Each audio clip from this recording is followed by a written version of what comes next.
हिंदू धर्म में एकादशी का खास महत्व है। एकादशी का व्रत करने से जातक का मन चंचल नहीं होता बल्कि शांत रहता है। पुत्रदा एकादशी साल में 2 बार आती है, एक श्रावण एकादशी और दूसरी पोष एकादशी। श्रावण महीने में आने वाली पुत्रदा एकादशी का व्रत संतान प्राप्ति तथा संतान की समस्याओं के निवारण हेतु किया जाता है। सावन की पुत्रदा एकादशी को विशेष फलदायी माना जाता है। इस व्रत को करने से संतान संबंधी हर चिंता और समस्या का अंत हो जाता है। नमस्कार मित्रों, यदि आप हमारे चैनल में पहली बार आए हैं तो हमारे चैनल को सब्सक्राइब करें ताकि हमारे आने वाले सभी वीडियो का नोटिफिकेशन आपको मिलता रहे। तो आगे बढ़ते हैं, करते हैं एकादशी व्रत की कथा। श्री युधिष्ठिर जी कहने लगे कि हे भगवान, श्रावण मास की शुक्ल पक्ष की एकादशी का क्या नाम है? इस व्रत करने की विधि तथा इसका महत्व कृपा करके हमें बताइए। भगवान मधुसूदन कहने लगे कि इस एकादशी का नाम पुत्रदा एकादशी है। अब आप शांतिपूर्वक इसकी कथा सुनिए। इसके सुनने मात्र से ही वाजपेय यज्ञ का फल मिलता है। द्वापर युग के आरंभ में ही मायस्मती नाम की एक नगरी थी जिसमें महीजित नाम का राजा राज्य करता था, लेकिन पुत्रहीन होने के कारण राजा को राज्य सुखदायक नहीं लगता था। उसका मानना था कि जिसकी संतान न हो उसके लिए यहाँ लोक और परलोक दोनों ही दुखदायी होते हैं। पुत्र सुख की प्राप्ति के लिए राजा ने अनेक उपाय करवाए, परंतु राजा को पुत्र की प्राप्ति नहीं हुई। वृद्धावस्था आती देख राजा ने प्रजा के प्रतिनिधियों को बुलाया और कहा, हे प्रजाजनों, मेरे खजाने में अन्याय से उपार्जन किया हुआ धन नहीं है। ना मैंने कभी देवताओं और ब्राह्मणों का धन छीना है। किसी दूसरे की धरोहर भी मैंने नहीं ली। प्रजा को पुत्र के समान पालता रहा। मैं अपराधियों को पुत्र तथा बांधवों की तरह दंड देता रहा। कभी किसी से घृणा नहीं की, सबको समान माना है। सज्जनों की सदा पूजा करता रहा हूँ। इस प्रकार धर्मयुक्त राज्य करते हुए भी मेरे पुत्र नहीं हैं, सो मैं अत्यंत दुख पा रहा हूँ। इसका क्या कारण है? राजा महीजित की इस बात को विचारने के लिए मंत्री और प्रजा के प्रतिनिधि वन को गए। वहाँ बड़े बड़े ऋषि मुनियों के दर्शन किए। राजा की उत्तम कामना की पूर्ति के लिए किसी श्रेष्ठ तपस्वी मुनि को देखते फिरते रहे।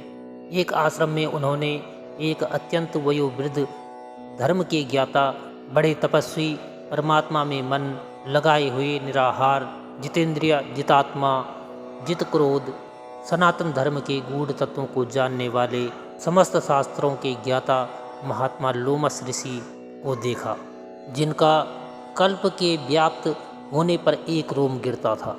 सबने जाकर ऋषि को प्रणाम किया। उन लोगों को देखकर मुनि ने पूछा कि आप लोग किस कारण से आए हैं? निसंदेह मैं आप लोगों का हित करूंगा। मेरा जन्म केवल दूसरों के उपकार के लिए हुआ है, इसमें संदेह मत करो। लोमस ऋषि के ऐसे वचन सुनकर सब लोग बोले, हे महर्षि, आप हमारी बात जानने में ब्रह्मा से भी अधिक समर्थ हैं, अतः आप हमारे इस संदेह को दूर कीजिए। महिष्मतीपुरी का धर्मात्मा राजा महीजित प्रजा का पुत्र के समान पालन करता है, फिर भी वह पुत्रहीन होने के कारण दुखी है। उन लोगों ने आगे कहा कि हम लोग उसकी प्रजा है, अतः उसके दुख से हम भी दुखी हैं। आपके दर्शन से हमें पूर्ण विश्वास है कि हमारा यह संकट अवश्य दूर हो जाएगा, क्योंकि महान पुरुष के दर्शन मात्र से अनेक कष्ट दूर हो जाते हैं। अब आप कृपा करके राजा के पुत्र होने का उपाय बताइए। यह वार्ता सुनकर ऋषि ने थोड़ी देर के लिए नेत्र बंद किए और राजा के पूर्व जन्म का वृत्तांत जानकर कहने लगे कि यह राजा पूर्व जन्म के एक निर्धन वैश्य थे। निर्धन होने के कारण इन्होंने कई बुरे कर्म किए। यह एक गांव से दूसरे गांव में व्यापार करता था।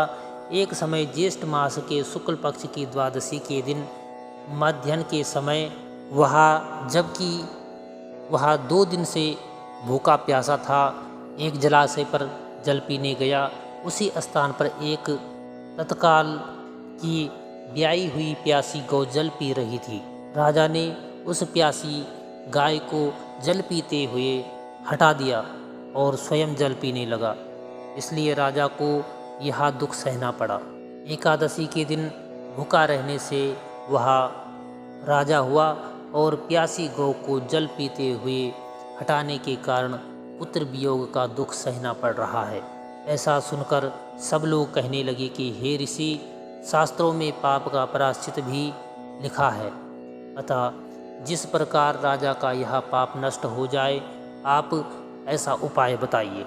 लोमस ऋषि ने कहा, श्रावण मास की शुक्ल पक्ष की एकादशी को, जिसे पुत्रदा एकादशी भी कहते हैं, तुम सब लोग व्रत करो और रात्रि को जागरण करो, तो इससे राजा का यह पूर्व जन्म का पाप अवश्य नष्ट हो जाएगा। साथ ही राजा को पुत्र की अवश्य प्राप्ति होगी। लोमस ऋषि के ऐसे वचन सुनकर मंत्रियों सहित सारी प्रजा नगर को वापस लौट आई और जब श्रावण शुक्ल पक्ष की एकादशी आई तो ऋषि के आज्ञा अनुसार सबने पुत्रदा एकादशी व्रत और जागरण किया। इसके पश्चात द्वादशी के दिन इसके पुण्य का फल राजा को दे दिया। इस पुण्य के प्रभाव से रानी ने गर्भ धारण किया और प्रसव काल समाप्त होने पर उसने एक बड़ा तेजस्वी पुत्र उत्पन्न हुआ। इसलिए हे राजन, इस श्रावण शुक्ल पक्ष की एकादशी का बड़ा ही महत्व है। इसका नाम पुत्रदा एकादशी इसीलिए पड़ा। अतः संतान सुख की इच्छा हासिल करने वाले इस व्रत को अवश्य करें। इसके महात्म को सुनने से मनुष्य सब पापों से मुक्त हो जाता है और इस लोक में संतान सुख भोग कर परलोक में स्वर्ग को प्राप्त होता है। हमारे चैनल को अवश्य सब्सक्राइब करें और नए अपडेट्स सबसे पहले पाने के लिए इस बेल बटन को दबाना